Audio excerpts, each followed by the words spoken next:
Salut à toutes et à tous, c'est Ilyes, on se retrouve aujourd'hui pour une nouvelle vidéo. Je vous propose aujourd'hui de revenir sur un combat qui a fait énormément parler de lui, puisque ça fait maintenant presque une semaine déjà que Benoît Saint-Denis, le français, s'est incliné sur décision unanime face à Eliseu dos Santos. C'était lors des prélims de l'UFC 267. On peut dire que c'était une véritable guerre entre les deux combattants. Malgré sa défaite, le français a été salué pour sa performance qu'on peut considérer bien évidemment comme très courageuse. Mais en même temps, l'arbitre du combat et le coin de Benoît Saint-Denis ont subi pas mal de critiques. On va voir si ces critiques sont fondées. Pour en parler, pour répondre à mes questions, on n'a qu'une fois de plus Tarek, dont la brillante analyse de l'UFC 268 vous a vraiment fait plaisir, parce qu'au niveau des commentaires, vous étiez dithyrambique. Tarek est un entraîneur basé à Bruxelles et qui a notamment officié avec des combattants qui ont combattu, justement c'est le cas de le dire, au Cage Warriors, au M1, au TKO et dans d'autres organisations. Salut Tarek, comment tu vas? Bonjour Ilyes, bonjour à tous.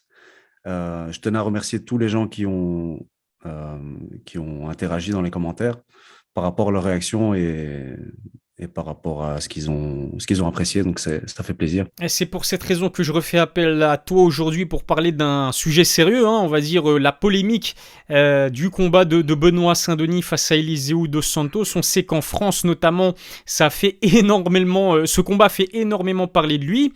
Alors déjà, première question Tarek, c'était quoi ton impression générale concernant ce combat? Le premier combat de Benoît Saint-Denis que je ne connaissais pas, je suis parti voir vite fait donc son profil. J'ai vu donc qu'il avait combattu au Brave, qu'il était invaincu. On voit donc que si l'UFC le prend en plus comme ça pour une carte pareille, ben c'était pas pour rien. En face, ça n'a pas été un cadeau pour un premier combat. En gros, c'est quelqu'un d'expérimenté qui se trouve face à lui, quelqu'un de fort. Ça en dit long déjà sur le mental avec lequel Benoît Saint-Denis a dû arriver dans ce combat. C'est vraiment lui qui a initié le combat.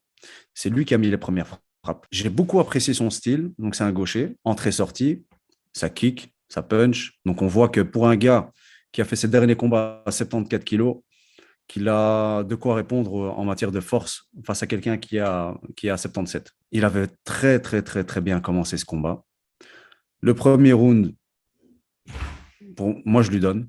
J'étais content. J'étais content parce qu'il est toujours content de voir donc nos amis français briller sur la scène internationale. Et en quelque sorte, on est tous représentés et surtout, on est tous ensemble. On rappelle pour les personnes qui peut-être ne l'auraient pas entendu au niveau de notre accent, on est belge, le pays voisin, on est francophone en plus, donc c'est vrai que ça fait toujours plaisir de voir un francophone arriver à un tel niveau. En tout cas, Benoît, c'est vrai que, comme tu l'as dit, il a proposé des choses intéressantes, mais au niveau du second round, à la fin du second round, il a pris pas mal de punishment, à tel point que moi, personnellement, j'ai vraiment été surpris de voir l'arbitre laisser le combat se poursuivre. Même les commentateurs américains ont été choqués. Ils n'ont pas compris cette décision de la part de l'arbitre. Ils n'ont pas compris la façon dont il a géré le combat.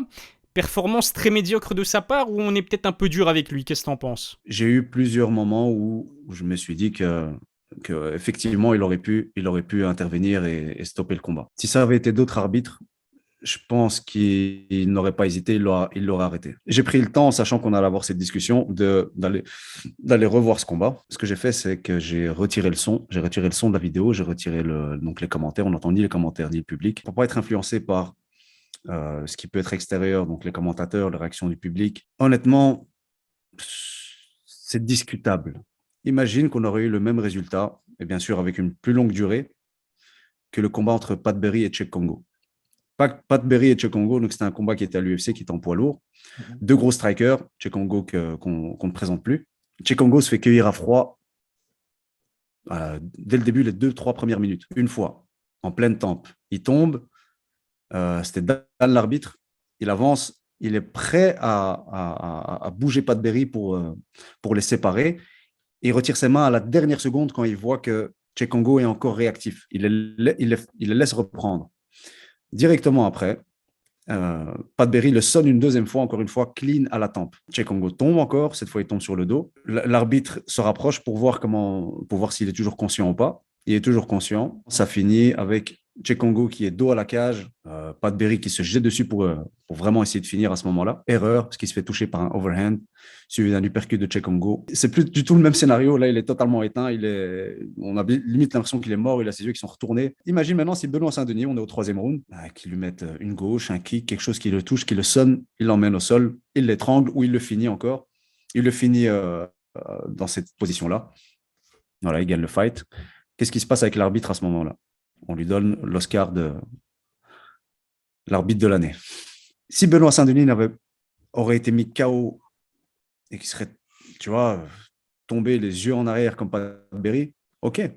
Mais là, le fait qu'il ait survécu, ben, c'est peut-être possible que l'arbitre, de par sa proximité, a vu des choses qu'on n'a pas vues nous. On sait que Benoît n'allait jamais, jamais abandonner dans ce combat. Il aurait fallu l'éteindre pour qu'il s'arrête. Qu'est-ce que tu penses de la décision de l'UFC de suspendre l'arbitre de ce combat pour le restant de la soirée, alors que normalement, eh bien, il devait continuer à officier dans plusieurs combats lors de cette UFC 267? Je comprends la décision de l'UFC. On a déjà pu observer d'autres combats où les arbitres mettent du temps à réagir.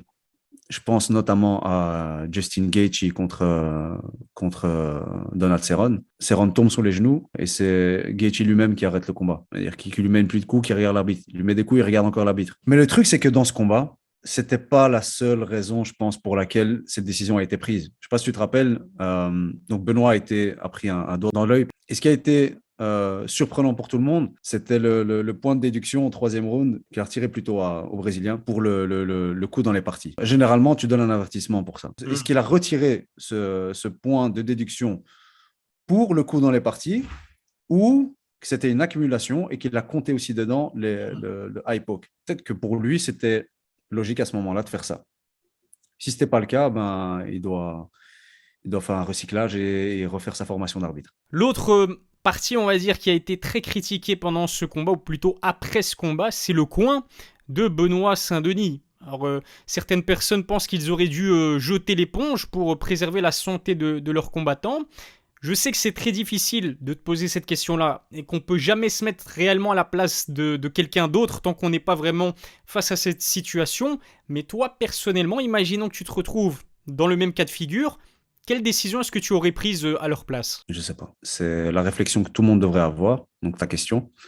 Et tout le monde devrait avoir donc cette même réponse. C'est qu'on ne sait pas comment on aurait réagi. Et on a encore une fois pas tous les éléments en main que pour se dire si quelle décision on aurait pris à leur place. On ne connaît pas leur relation, on ne connaît pas s'ils ont même discuté de ça avant le combat.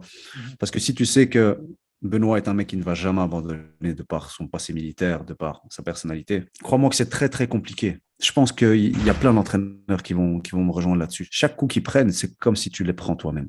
T'as pas envie d'aller manger après avec ton combattant et de le voir complètement défiguré en disant mais j'aurais dû faire ci, j'aurais dû préparer comme ça, Si le combat avait fini autrement, ben on serait tous là en train de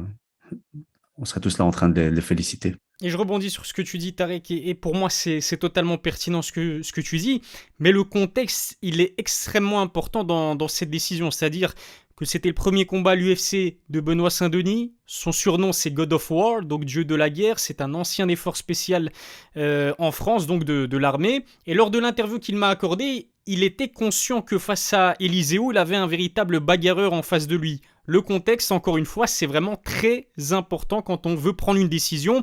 Et Daniel Warin, Guillaume Pelletier, qui est son manager et qui était dans son coin, ils étaient trois à son coin, ils le connaissent et ils savent qu'il était prêt à aller à la guerre, tout simplement. Quand tu sais que c'est ta première opportunité à l'UFC et que tu te dis que si je jette l'éponge comme ça au deuxième round, bien sûr, tu as envie de préserver ton gars, bien sûr, tu as envie qu'il n'y ait pas de dégâts cérébraux et que peut-être que s'il continue, ça l'empêchera de faire d'autres combats, d'arriver aussi loin ou de repousser cette limite de prise de coup. Tu prends le risque de continuer, que si le combat est arrêté, ben, ça sera par la décision de l'arbitre. Si c'est sur ta propre décision en tant qu'entraîneur et que tu veux juste préserver ton combattant, on sait comment est l'UFC à ce moment-là. Il y a peut-être même moyen qu'il lui donne plus de chance. Alors que là, le fait qu'il survive, qu'il y a eu un buzz énorme autour du combat, de par justement la polémique qu'il y a eu, mais aussi de par le mental qu'a montré Benoît dans ce combat, il y a du positif à en tirer et qui peut jouer en la faveur qui peut servir de levier avec l'UFC justement. Je parle du fait qu'il puisse descendre maintenant à 70 kilos, qui nous dit pas que dans son contrat, justement, c'était un contrat à 77. Maintenant, ils ont peut-être un petit levier pour négocier pour le descendre à 70. Il faut savoir que c'était aussi le cas pour Connor. Il avait pris sa deuxième ceinture au Cage Warriors contre Ivan Bushinger. Il finit le gars donc au premier round. Il se dit dans sa tête, c'est bon, c'est ma catégorie. Si je vais à l'UFC, je vais à 70 kilos. L'UFC l'appelle, c'est à 65. Et tu restes à 65. Alors qu'il a mis un KO au premier round. Et là, il se dit ok, ben, je vais rester là. Et on a vu la route qu'il a fait. Mais ce que je veux dire, c'est que tu n'as pas toujours cette négociation avec l'UFC. Il t'appelle, tu y vas. Et c'est un élément à prendre en compte par rapport à cette situation. Alors Tarek, il y a une autre question aussi que je voulais vraiment te poser. Dis-moi ce que t'en penses, mais est-ce que peut-être l'âge du combattant, c'est aussi un critère qui rentre en compte dans la décision que tu prends de jeter l'éponge ou non? Je rappelle que Benoît Saint-Denis n'a que 25 ans, c'est un combattant qui a maintenant donc 9 combats à son actif, 8 avant ce premier combat à l'UFC. Est-ce que l'activité, est-ce que l'âge, ça peut rentrer en compte aussi dans la décision que tu prends? C'est pas parce qu'un mec est âgé qu'il a spécialement beaucoup de combats à son actif. Il faut prendre ça vraiment de manière spécifique. Chacun a une histoire, chacun a un parcours. Il faut prendre ce genre de décisions au cas par cas et selon le combat en lui-même. J'ai déjà vécu des situations quasi similaires avec certains de mes gars. J'ai un combat en particulier donc avec Saifullah. Pour faire court, il avait ce combat contre un gars qui vient de la boxe thaï, un gros puncher. Il se fait allumer au premier round. il se prend un premier coup, il tombe knockdown.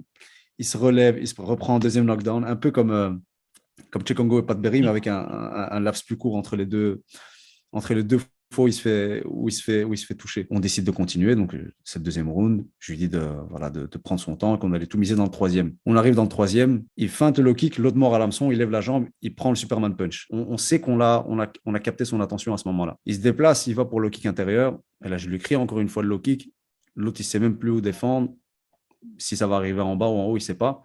Et le coup arrive, mais de l'autre côté, il prend un back fist.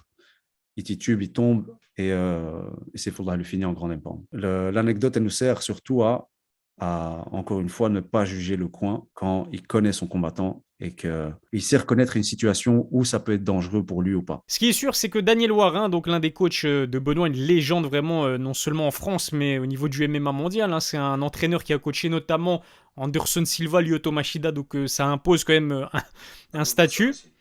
Oui, exactement, Dan Anderson également. Et donc, Daniel Warin a expliqué en fait sur la chaîne de MMA Fightness, la chaîne YouTube MMA Fightness, que selon lui, peut-être que les Français sont non seulement beaucoup trop critiques avec leurs combattants, ils ne sont pas habitués à ce genre de guerre dans un octogone. Alors, est-ce que c'est aussi une question de mentalité en fait? Je pense qu'il a raison à ce niveau-là. Comme le sport est encore jeune en France, les gens sont peut-être encore surpris de voir ça, surtout quand c'est un des leurs. On peut prendre encore une fois un autre exemple avec Valentina Shevchenko contre Priscilla Cachoeira. Après 10 secondes, on voit directement la différence entre les deux en pied-point. Après 2 minutes, on voit la différence entre les deux au sol. Valentina est dans sa garde, parce qu'elle décide de l'emmener au sol malgré elle avait sonné debout.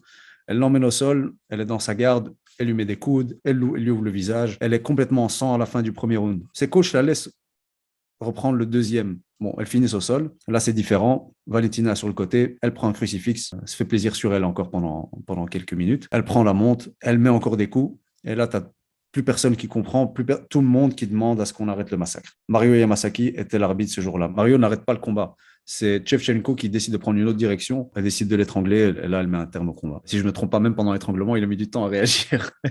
Ça m'étonne pas. C'est Mario. Les fans français doivent dévorer justement des combats. Mais allez vous intéresser justement à ces combats-là et avoir encore d'autres combats tout aussi violents ou même encore d'autres. Et juste pour aussi s'habituer, se conditionner et se dire que même, voilà, ça arrive aux autres, ça peut arriver à un des nôtres, que ça fait partie du sport tout simplement. Effectivement, et puis tu as pris en exemple le combat de Valentina Shevchenko, on peut prendre l'exemple d'un combat qui s'est passé récemment aussi, qui a marqué les esprits, Justin Gaethje, Tony Ferguson. Alors peut-être que je me trompe, mais je n'ai pas l'impression que le coin de Tony Ferguson a été aussi critiqué que le coin de Benoît Saint-Denis, pour avoir laissé justement le combat de leur d'El Coucouille, comme on le surnomme, se poursuivre face à un Justin Gaethje qui était plutôt dominant. Après, c'est vrai qu'on peut dire que c'était pas Justement, on parlait de contexte tout à l'heure, c'est pas le même contexte. Il y avait un title shot en jeu, il y avait une ceinture intérimaire en jeu. Mais est-ce que ça illustre justement aussi cette différence de mentalité peut-être entre les Français et les Américains? Comme tu as dit, chaque fight est à prendre avec son contexte. Ce qui est à prendre en compte dans ce genre de contexte, c'est comment se déroulait le combat avant, l'élément déclencheur du combat qui nous pousse à nous dire si il doit être arrêté ou non. Ce qu'il faut absolument prendre en compte, c'est comment se déroulait le combat. Est-ce que le combat était serré ou pas? Est-ce que le combat était compétitif? Est-ce qu'il y a encore des chances que ce combattant qui maintenant, après cet élément déclencheur, se fait et malgré qu'il se fasse dominer à partir de ce moment-là, mais est-ce qu'il peut toujours revenir? Là, avec Tony, on sait très bien qu'il a vécu ça plus d'une fois. Et surtout, c'est ça le troisième élément, c'est que c'est Tony. C'est Ferguson, c'est normal. S'il saigne pas, c'est pas normal dans un combat. C'est le risque du métier, au fait. Et faut l'accepter, faut avancer et s'améliorer, tout simplement. Un énorme merci pour cette analyse. Honnêtement, c'était brillant. N'hésitez pas à dire ce que vous avez pensé de notre vidéo en commentaire. N'oubliez pas de vous abonner à ma chaîne YouTube et lâcher un petit pouce bleu si ça vous a plu. Et puis n'hésitez pas aussi à faire un tour sur le site internet, les réseaux sociaux du Naja, qui est une salle de référence à Bruxelles, à Schaerbeek pour être plus précis, et où Tarek entraîne régulièrement plusieurs combattants.